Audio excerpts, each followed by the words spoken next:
नमस्कार, स्वागत है आपका हमारे चैनल पर। और लगातार जो कांग्रेस पार्टी है उसके कार्यकर्ता, उसके नेता लगातार सड़कों पे नजर आ रहे हैं कुछ वक्त से। और आज जो मुद्दा है जिसलिए कांग्रेस पार्टी आज सड़कों पे उतरी है वह मुद्दा है महंगाई और बेरोजगारी का। नाम तो लिया गया है इस प्रदर्शन में महंगाई और बेरोजगारी का, लेकिन सभी को पता है कि जो कांग्रेस पार्टी है वो क्यों इस बार सड़कों पर इतने बड़े पैमाने पर दिख रही है। आप किसी भी कार्यालय में देख लीजिए कांग्रेस के, चाहे वो एआईसीसी का दिल्ली स्थित कांग्रेस मुख्यालय हो या पूरे कांग्रेस के प्रदेश कार्यालय, लगातार जो कांग्रेस के कार्यकर्ता हैं जिनको कहा जा रहा था कि एक हाशिए पर चले गए हैं कांग्रेस के कार्यकर्ता, लगातार राजनीति में पिछड़ती हुई कांग्रेस अब फिर से अपने जो काडर है उसको तेज करना चाहती है, उसको बढ़ाना चाहती है, उसके जो आंदोलन है उसके जरिए उनमें एक नई तरीके से जान फूंकना चाहती है। लेकिन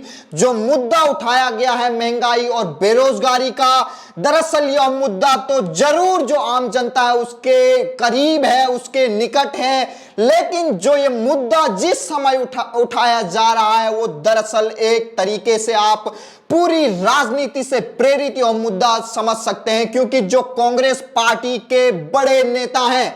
चाहे आप गांधी खानदान के सबसे बड़े नेता श्रीमती सोनिया गांधी जी और राहुल गांधी, दोनों इन्फोर्समेंट डायरेक्टरेट जो ईडी की कार्रवाई है उससे लगातार जो ईडी है वो पूछताछ कर रही है। और जो नेशनल हेराल्ड का मामला है उसमें वो लगातार फंसते हुए नजर आ रहे हैं। राहुल गांधी से लेकर सोनिया गांधी दोनों से लगातार कई घंटों की, दो दो तीन तीन दिन तक की पूछताछ हो चुकी है। उसमें लगातार उनसे जब सवाल पूछे गए, उसमें किस तरीके से राहुल गांधी हो या सोनिया गांधी हो, जब भी उनसे कोई सवाल पूछा गया या तो उनका उत्तर होता था हमें ये मालूम नहीं है, या तो वो ये कहते थे इसके बारे में हमें कोई जानकारी नहीं है। और जो भी फाइनेंशियल रिकॉर्ड के बारे में उनसे पूछा जाता था कि आपकी जो ये लेन देन थे आपस में national Herald young India private limited के साथ, वो किस तरीके थे, कोई भी सवाल का जवाब ईडी को नहीं मिलता है लगातार घंटों की पूछताछ के बाद। लेकिन उस पूछताछ में भी किस तरीके से कांग्रेस के जो कार्यकर्ता हैं, वो नेता हैं और अन्य प्रदेशों के जो मुख्यमंत्री हैं, चाहे राजस्थान ले लीजिए, छत्तीसगढ़ ले लीजिए, और अन्य प्रदेशों के जो उनके मुख्यमंत्री हैं वो लगातार किस तरीके से दिल्ली में आते हैं और किस तरीके से सत्याग्रह का नाम लेते हैं। एक ईडी की कार्रवाई हो रही है मनी लॉन्ड्रिंग के मामले में, उसमें कांग्रेस पार्टी के नेता किस तरीके से महात्मा गांधी के सत्याग्रह को किस तरीके से एक राजनीति से प्रेरित एक मुद्दा बना देते हैं। और सत्याग्रह जो इतने अच्छे सुनहरे अक्षरों में याद किया जाता है उसका किस तरीके से बदनामी हो जाती है कि एक मनी लॉन्ड्रिंग के मामले में सत्याग्रह का नाम जोड़ा जाता है और उसके नाम पर प्रदर्शन किया जाता है। कांग्रेस के विभिन्न प्रदेश के कार्यालयों में किस तरीके से आगजनी की जाती है कांग्रेस कार्यकर्ताओं द्वारा, और ऐसी ऐसी तस्वीरें सामने आती है जिससे देश को शर्मिंदगी महसूस करनी पड़ती है। लेकिन फिर भी जो विपक्ष है वो लगातार जो केंद्र सरकार है उसको घेर रही है महंगाई और बेरोजगारी के मुद्दे पर। और किस तरीके से आज राहुल गांधी एक अनोखा प्रदर्शन करते हैं जो कांग्रेस पार्टी है उसमें, देखते हैं किस तरीके से सारे कांग्रेस के पार्टी के जितने भी नेता हैं सभी काले कुर्ते में नजर आते हैं, काली शर्ट में नजर आते हैं, काली टी शर्ट में नजर आते हैं, और उनके बाजुओं पर वो काला रिबन इसका प्रतीक है कि जो केंद्रीय एजेंसियां ईडी की कार्रवाई हो रही है उससे जो कांग्रेस पार्टी है वो काफी बौखला गई है। और जो आज प्रदर्शन किया जा रहा है उसके पीछे भी प्रमुख कारण बताया जा रहा है किस तरीके से जो नेशनल हेराल्ड की बिल्डिंग को और उसमें जो यंग इंडिया प्राइवेट लिमिटेड है उसको किस तरीके से सील कर दिया जाता है। इस कार्रवाई के विरोध में भी यह प्रदर्शन माना जा रहा है, क्योंकि जो भी नेता हैं जो भी बाइट दे रहे हैं वो यही दे रहे हैं कि जो केंद्रीय एजेंसियां हैं उनका दुरुपयोग किया जा रहा है और बदले की कार्रवाई की जा रही है। जो ईडी है वो स्वतंत्र रूप से काम नहीं कर रही है। राहुल गांधी का ये कहना था कि जब हम सरकार में हुआ करते थे तो जो केंद्रीय एजेंसियां थी वो न्यूट्रल हुआ करती थी, लेकिन अब हमें जो एजेंसियां हैं उनसे भी लड़ना पड़ रहा है और जो केंद्र सरकार है उससे तो लड़ना ही पड़ रहा है। तो ये देखना होगा कि कांग्रेस जिस तरीके से जो राहुल गांधी है उनको धारा 144 जो दिल्ली में लगाई जा चुकी है, क्योंकि 15 अगस्त काफी नजदीक है, उसको देखते हुए पूरे दिल्ली में धारा 144 है, तो उसको देखते हुए कोई भी प्रदर्शन नहीं हो सकता है। तो जब कांग्रेस के जो ये बड़े नेता हैं राहुल गांधी के नेतृत्व में जब मार्च कर रहे थे संसद की ओर, तो इन्हें गिरफ्तार कर लिया गया और गिरफ्तारी करते हुए किस तरीके से राहुल गांधी ये कहते हैं कि हम डरने वाले नहीं हैं, हम लड़ेंगे, हम किस तरीके से जो ईडी की कार्रवाई उसका सामना करेंगे। और अब यह कहा जा रहा है कि राहुल गांधी अब इससे बौखला चुके हैं और लगातार अब आने वाले दिनों में देखा जाएगा कि कांग्रेस पार्टी के जो नेता हैं, जो वर्कर हैं, वो अब सड़कों पर जरूर नजर आएंगे, क्योंकि सबसे बड़े उनके नेता सोनिया गांधी और राहुल गांधी दोनों करप्शन के आरोप, मनी लॉन्ड्रिंग के आरोप में उन पर ईडी का शिकंजा लगातार बढ़ता जा रहा है। अब ये देखना होगा कि क्या जो जनता है ये जो मुद्दे उठा रही है कांग्रेस, महंगाई और बेरोजगारी का, क्या उनका समर्थन करती है या जो ईडी की कार्रवाई है उसको एक सही रूप से, एक सही और एक न्यूट्रल एजेंसी के रूप में लेती है। लगातार ये कार्रवाई एक तरफ ईडी की जारी थी और अब जो कांग्रेस है वो चाहती है कि जो ये मानसून का सत्र चल रहा है उसमें किस तरीके से, एक तो सदन पहले ही नहीं चल रहा और सरकार को घेरने के लिए, क्योंकि जो केंद्र सरकार है, जो भारतीय जनता पार्टी है, प्रमुख जो दल है इस समय जो पक्ष में है, जो सरकार में है, वो किस तरीके से कांग्रेस को घेरे हुए है कि उनकी जो सोनिया गांधी हैं, जो सबसे पहले जो कांग्रेस की अध्यक्ष हैं, कार्यकारी अध्यक्ष हैं, और जो राहुल गांधी, दोनों बड़े नेता इस समय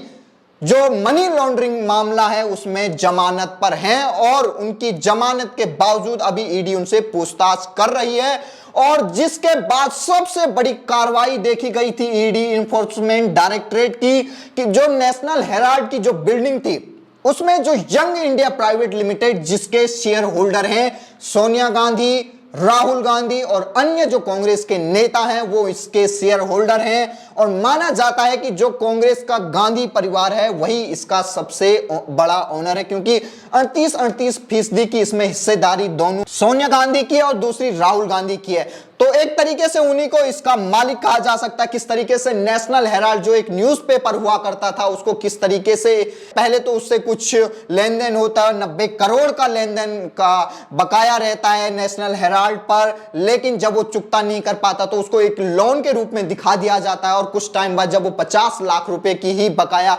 तय कर पाते हैं, उसको पे कर पाते हैं, उसके बाद किस तरीके से एकाएक 2010-11 में नेशनल हेराल्ड पर कब्जा हो जाता है यंग इंडिया प्राइवेट लिमिटेड का, जिसके ओनर हैं सोनिया गांधी, राहुल गांधी और कुछ कांग्रेस के बड़े नेता। अब यह देखने को मिल रहा है कि जिस तरीके से लगातार कांग्रेस पार्टी के बड़े नेता घिरते हुए जा रहे थे, पूरी जो न्यूज रील्स आप कुछ एक हफ्तों से देख रहे होंगे, लगातार उसमें यह देखने को मिल रहा होगा कि राहुल गांधी से कभी पूछताछ हो रही है, कभी सोनिया गांधी से पूछताछ हो रही है और दोनों के पूछताछ के दौरान किस तरीके से कांग्रेस के कार्यकर्ता हो हल्ला हंगामा करते हैं, सड़कों पर किस तरीके से गिरफ्तारियां होती हैं और राहुल गांधी किस तरीके से जब उनकी माता सोनिया गांधी से पूछताछ होती है उस समय किस तरीके से वो गिरफ्तारी का नाटक करते हैं और लगातार जो कांग्रेस के कार्यकर्ता उनसे आह्वान करते हैं कि वो जो ईडी है, जो केंद्रीय एजेंसी है, उनका दुरुपयोग जो बीजेपी कर रही है, ये आरोप लगाया जा रहा है। और अब जो राहुल गांधी उसने किस तरीके से कर्नाटक में ये कहा है कि जो ईडी की कार्रवाई हो रही है मैं उससे नहीं डरता हूं, जो करना है कर लीजिए, मैं डरने वाला नहीं हूं, ये साफ उन्होंने चुनौती दी। लेकिन उनकी चुनौतियों का कोई भी असर ईडी पर नहीं दिख रहा है, क्योंकि ईडी लगातार अपना काम कर रही है। वहीं दूसरी तरफ अब कांग्रेस ने यह तय किया है कि लगातार जो उनको बैकफुट पर धकेलने की कोशिश की जा रही है पक्षी दल द्वारा, बीजेपी द्वारा, अब वो जनता के मुद्दे उठाएंगे। आज सुबह सुबह एआईसीसी में मुख्यालय में प्रेस कॉन्फ्रेंस करते हुए राहुल गांधी ने यह कहा कि अब जनता को भी अब जिस तरीके से महंगाई और बेरोजगारी की मार झेल रहे हैं उसके लिए आगे आना पड़ेगा,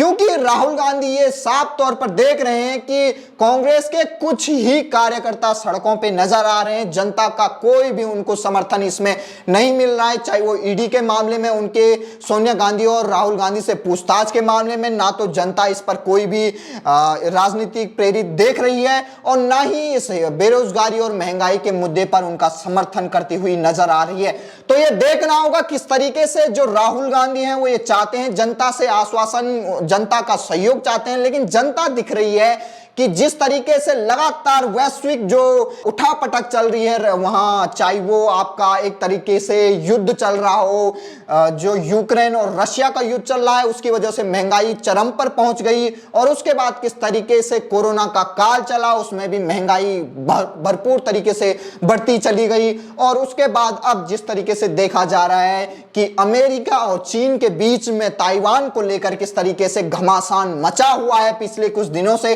तो महंगाई लगातार वैश्विक चुनौतियों की वजह से लगातार बढ़ती हुई जरूर दिखाई देती है। लेकिन इस बीच भी हमारा जो भारत देश है वो लगातार तटस्थ अपनी स्थिति पर है, और किस तरीके से बाकी देशों की जगह यह देश किस तरीके से महंगाई को कंट्रोल करे हुए है, ये देखना होगा आने वाले समय में कांग्रेस क्या अपना स्टैंड लेती है इस पर, और जनता क्या कांग्रेस के साथ जुड़ पाती है या नहीं। तो धन्यवाद आपका, इसी तरीके से हमारे साथ बने रहिए। नमस्कार।